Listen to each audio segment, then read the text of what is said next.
Yo les amis, c'est Kazin, petite actualité pour EV9, enfin franchement belle actualité, ça fait plaisir, les cartes fuitent de plus en plus et il y a beaucoup de renouveau et ça j'apprécie énormément. Alors point positif, c'est évidemment l'apparition des dresseurs type un peu, ça fait un peu escouade, un petit clin d'œil à Friendblock Soleil et Lune.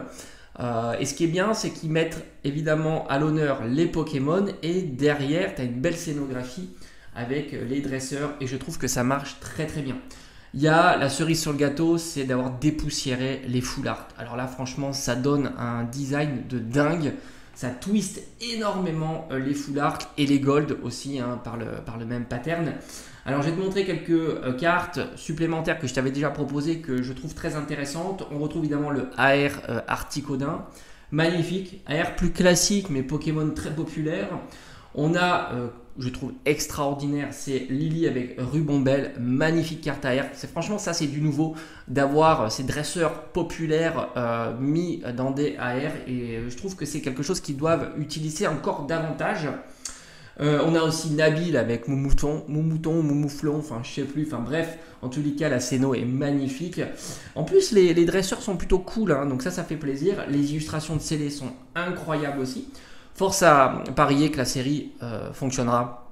Ça c'est certain. Alors j'espère que ça ne sera pas comme on a vu la catastrophe qu'on a vue sur 8.5, même si visiblement il y aura peut-être des bouffées d'oxygène régulières sur cette série-là. Les full art. Alors là, pour moi, les full art, c'est carton plein. Tu as tous les protagonistes, donc forcément N, Nabil et ainsi de suite. Je crois que c'est Machine et Lily derrière la carte.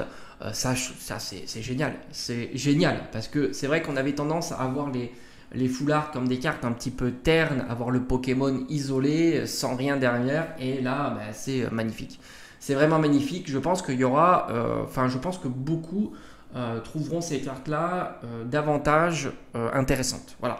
Alors c'est vrai que on avait souvent aimé les full art de XY qui étaient vraiment magnifiques, mais là je pense qu'ils font très très fort. Alors je te montre quelques illustrations évidemment. Et enfin, les 6 SAR.